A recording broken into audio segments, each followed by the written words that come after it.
seseorang bertanya, dia seorang ahli maksiat, dia telah bermimpi berjumpa dengan Nabi Muhammad SAW. Apa saya nak pesan pada dia? Dan dia tanya apa amalan yang boleh dia jumpa lagi baginda pada masa yang akan datang.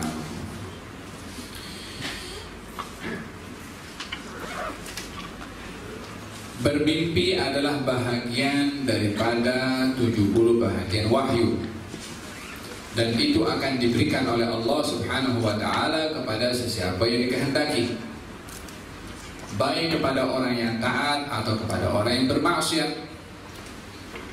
Yang mungkin ada kehendak tertentu kepada orang yang bermaksiat untuk kembali kepada jalan yang benar dengan melalui hidayah daripada Allah Subhanahu wa ta'ala melalui mimpinya. Maka dalam hal yang sedemikian, di dalam satu cerita zaman siapa itu ya? Tentang seorang yang tidak beriman pun pernah bermimpi kepada Nabi SAW. Dan mimpi itu bahagian daripada pemberian dari Allah kepada siapa yang dikehendaki, terkadang kepada orang yang taat ataupun kepada orang yang bermaksiat, yang mungkin kepada orang yang taat untuk menambahkan ketaatannya, kepada orang bermaksiat supaya menginsafi daripada perbuatan maksiatnya. Bagaimana untuk bermimpi kepada Nabi SAW? Tanamkan kerinduan kepada baginda Rasulullah, lazimkan kepada sunnah dan adab keseharian khususnya untuk tidak ditinggalkan, dan berbanyaklah bersalawat kepada Nabi SAW, dan mohonlah kepada Allah Subhanahu wa ta'ala. Mohon maaf tidak dapat hadir. Assalamualaikum. InsyaAllah tergolong daripada orang-orang yang hadir. Apakah dimaksudkan Nabi SAW dengan ilmu yang bermanfaat? Adakah ilmu untuk meraih habuan dunia juga bermanfaat? Contoh ilmu bisnis. Apakah dimaksudkan oleh Nabi tentang ilmu yang bermanfaat? Adakah ilmu untuk meraih habuan dunia juga bermanfaat? Contoh ilmu bisnis. Ilmu yang bermanfaat adalah ilmu yang mendatangkan manfaat dalam hal keagamaan, walaupun dalam hal keduniaannya didapat manfaat, tetapi intinya adalah dalam akhirat. Baru itu ilmu yang bermanfaat. Tak kira itu ilmu ilmu dunia ataupun ilmu akhirat. Ilmu akhirat pun juga ilmu agama, kalau digunakan oleh orang yang belajar ilmu agama untuk keduniaan, bukan ilmu bermanfaat walaupun pakai firman Allah atau hadis Rasulullah. Bukankah Nabi SAW bersabda, barang siapa orang yang mencari ilmu, yakni ilmu agama, untuk berdebat dengan orang lain, aku belajar ini supaya aku boleh kalahkan fulan, atau untuk bangga, atau untuk mengumpulkan keduniaan, maka dia tidak akan masuk surga atau menghidup bau surga. Yang dicari ilmu agama, tetapi tujuannya adalah untuk kemegahan, untuk keduniaan, dan untuk pantai dalam berdebat mengalahkan kepada musuh. Maka termasuk daripada ilmu yang tidak bermanfaat. Kata para sahabat Abu Hurairah mengatakan, ilmu ini ada dua. Hadis Nabi SAW. Ilmu di lisan, ini semua orang boleh kongsi, siapa saja boleh bercakap. Orang kafir pun boleh guna Quran, boleh guna hadis. Orientalis bukan tak kaji ilmu Quran dan ilmu hadis, tapi ilmu bermanfaat adalah ilmu yang ada dalam hati, ilmu fil janan wa dzalika ilmun nafi'. Ilmu yang ada dalam hati itulah ilmu yang bermanfaat, ilmu yang melahirkan rasa takut kepada Allah Subhanahu wa taala, termasuk ilmu bisnis. Kalau orang belajar ilmu bisnis, dalam bisnisnya dia takut kepada Allah dengan tidak ada riba ketika buat transaksi, mencari yang halal, berbisnis yang halal, dimanfaatkan keuntungan daripada bisnisnya untuk perkara-perkara yang baik, zakatnya dikeluarkan, itu ilmu yang bermanfaat. Tidak terhad kepada ilmu agama sahaja. Hentom Allah Subhanahu wa taala berfirman dalam Al-Qur'an tentang ilmu ilmu geologi, tentang ilmu pergunungan dalam Al-Quran.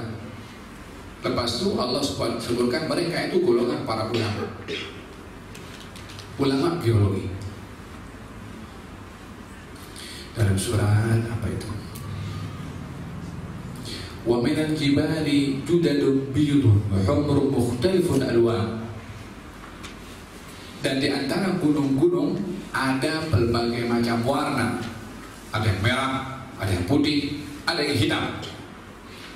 Setelah Allah cerita tentang gunung, Allah cerita tentang berbagai macam buah-buahan, warna-warninya. Selepas Allah cerita tentang buah-buahan dengan warna-warninya, baru Allah sebut innama yakhshallaha min ibadihil ulama. Sesungguhnya yang punya rasa takut kepada Allah adalah golongan para ulama. Kata Syekh Muhammad bin Abdul Sya'rawi rahimahullah, ulama yang dimaksudkan di sini yang punya rasa takut kepada Allah itu ulama gunung tadi itu. Ulama dalam pertanian itu yang mengenal Allah melalui ilmunya, yang mengenal hak Allah melalui ilmunya, walaupun melalui ilmu pertanian ataupun ilmu geologi ataupun ilmu apa saja. Kalau orang belajar agama dah memang mesti takut kepada Allah. Kalau orang belajar agama tak takut kepada Allah, macam mana itu akan dikatakan orang itu belajar ilmu agama?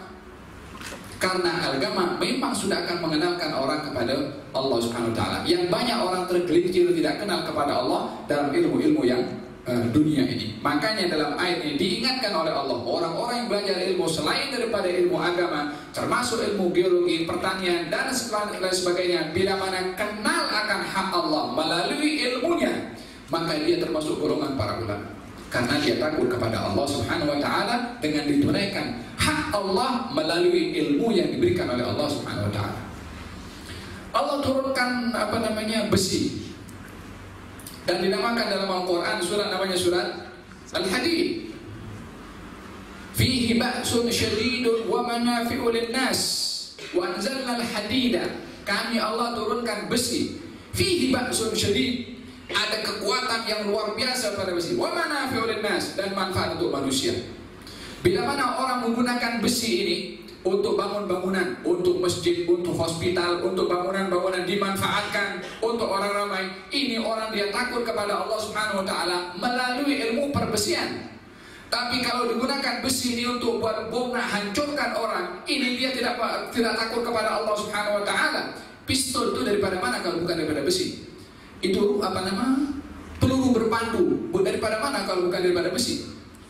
Kalau dipergunakan itu untuk menghancurkan orang,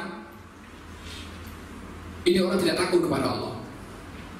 Tapi kalau digunakan untuk mendatangkan manfaat seperti mana Allah sebutkan dalam Al-Quran, wa manafi'u lin-nas, manfaat untuk manusia, dia takut kepada Allah melalui ilmu perbesian.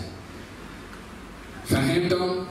Ada ilmu yang bermanfaat. Mudah-mudahan Allah kasih kita ilmu yang bermanfaat. Sudah pukul 11. Allahumma hdina bihuda wa jalla mimma yusari'u fi ridha. ولا تولنا وليا سواك ولا تجعلنا ممن خالف امرك وعصاك اللهم فقهنا في الدين وعلمنا التاويل نعوذ بك من علم لا ينفع ومن قلب لا يخشع ومن نفس لا تشبع ومن دعوة لا يستجاب لها اللهم انا نسألك علما نافعا ورزقا واسعا وعملا متقبلا يا رب العالمين. اجعل جمعنا هذا جمعا مرحوما وتفرقنا من بعده تفرقا معصوما ولا تجعلنا ولا منا ولا حوالينا شقيا ولا محروما.